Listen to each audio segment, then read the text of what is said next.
Արժանանան հաշվետվելու երկու հայտարարությունները չի բացատրում, որ արդեն առաջիկա ժամերին ձեզ անանավորեց։ Իրականությունների զարգացման նման ընթացքի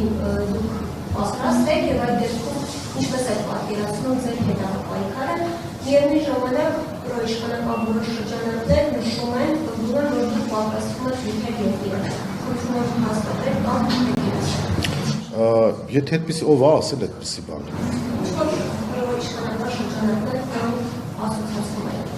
Նայեք, շատ հետաքրքիր պատմություն։ Հայտնի ստեղծագործություն կա, ես կվերաձևակերպեմ այդ վերնագիրը եւ կասեմ, սա մի հայտարարված հետապնդման պատմություն։ Բոլորը գիտեն, տեղյակ են։ Հիմա նայեք ինչ է անում այս պետական դավաճանը։ Ուրեմն նախ անոնս է տալիս, որ ԲՀԿ ցուցակում բարձր տեղեր գտնվող մեկին մենք հիմա տեսեք ինչ ենք անելու, եւ ասում ես կգնամ Վանաձոր կհասնեմ եւ այնտեղ հայտարարություն կանեմ։ Հետո արդեն հայտարարությունը անում է։ Նայեք, այն մեղադրանքը, որ իմ հասցեին հնչեցրել են ապօրինաբար, ես հիմա այստեղ ասուլիս պետքա չտայի։ Այսինքն մենք նաև զուգահեռաբար կապիկության ականատեսն ենք դառնում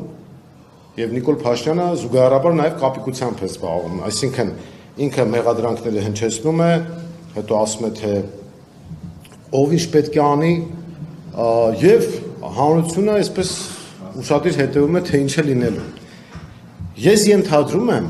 որ իրենք ասում են պատրաստվում են լքել երկիրը։ Ուրեմն ես Նիկոլ Փաշինյանը չեմ, որ մարդկանց տանեմ կրակի բերան, հետո ծլկեմ դեպքի վայրից, մարդկանց զոհվելու պատճառ դառնամ, հետո ծլկեմ դեպքի վայրից, հազարավոր մարդկանց զոհվելու պատճառ դառնամ, հետո հայտարարեմ, որ ես այդ ամենը արեցի, որպեսզի ինձ չասեն Նիկոլ Դավաճան։ Քեզ մեկը ասելու են Նիկոլ Դավաճան, ու դու Դավաճան ես, ու դա դատարանում հիմնավորվելու է։ Ես հիմա այսպես ասած քաղաքական փաթեթը ներկայացրեցի, հետագայում դրա իրավական ձևակերպումները կտրվեն։ Հիմա իրանց արշինով են չափում, մտածել են, որ անոնսը տանք, ես ասենք ակնարկներով, բանով դեին վրա անընդհատ այդպիսի բաներ անում էին, չէ, որ իբր հայ-ռուսական եւ այլն, այո, ես չեմ թաքցրել։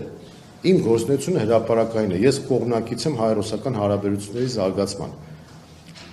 Իսկ դա նշանակում է Հայաստանի անկախություն, ինքնիշխանություն եւ այլն եւ այլն եւ այլն։ Իրենց պարագայում իրենք թուրքական վիլայեթի տրամաբանությամբ են գնում։ Իրանց այսպես կոչված արևմտամետությունը դա թուրքամետությունն է։ Հիմա վերադառնալով այդ թեմային, իրենք իրենց արշինով են ինձ չափել, մտածել են, որ ես կփախնեմ կամ կլքեմ երկիրը, իրանց փախածների տրամաբանությունը։ Հետո իրանք ասեն, տեսակ, բա որ ասում էինք,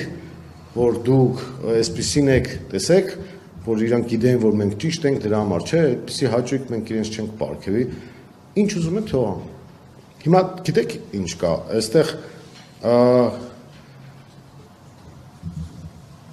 նժարի վրա դրված է Հայաստանի Հանրապետությունը։ Եթե Հայաստանի Հանրապետությունը արժանանալու է Արցախի ճակատագրին, անկեղծ ասած կարևոր չի թե ով ինչ կարգավիճակում կլինի։ Ինձ համար անձամբ սա նաև անձնական մոտիվացիա ունեցող գործընթաց է, որովհետև ես ծնվել եմ Երևանում, ուզում եմ ապրել Երևանում եւ իմ երեխեքն էլ ապրեն եւ այլն եւ այլն։ Այսինքն այդպիսի բան չկա, իրանք կուզենային, որպեսզի ես իրենց սցենարով առաջնորդվեի, բայց այդպիսի բան չի լինելու։ Իրենք ինչ ուզում են թող անեն։ Հուսով եմ հրապարակային գործընթաց կլինի եւ ես էլ ավելի մանրամասն կխոսեմ Նիկոլ Փաշինյանի պետական դավաճանության մասին։ Ու բացի այդ նաև խոշոր չափի հափշտակումների։ Նայեք, ես ձեզ մի թիվ ներկայացնեմ։ Ուրեմն վարչապետ կոչվածի աշխատակազմը տարեկան 60-ից 65 միլիոն դոլար պետական բյուջեից գումար է ստանում։ Հիմա մենք հանում ենք այն երևացող տողերը 8 տարվա մեջ արդեն մոտավորապես կես միլիարդ դոլար Նիկոլ Փաշինյանի աշխատակազմը ստացել է։ Կառավարությունը կեսը երևացող է, աշխատավարձեր եւ այլն, կեսը չերևացող են, գաղտնի գրիֆի տակ, ոչ մեկ ոչ մի բան չի կարող իմանալ եւ այլն։ Բա մենք չիմանանք այդ գումարները որտեղ են ծախսվել։ Օրինակ 200-ից 250 միլիոն դոլարը որտեղ են ծախսվել։ Թոշակները իբր բարձրացրել են 10,000 դրամով, որպես ընտրակաշարք, բայց 8 տարվա մեջ 8 միլիարդ դոլար կերել են իրենց բառերով ասած։ Այդ դրանք բոլորը պետք է բացահայտվի։ Անիֆի փողերը, Երևանի քաղաքապետարանի կողմից մսխվող փողերը, մյուս համակարգերի փողերը, ուր են կորել, ինչ են արվել, այդ ասֆալտի վրա ինչքան փող են աշխատել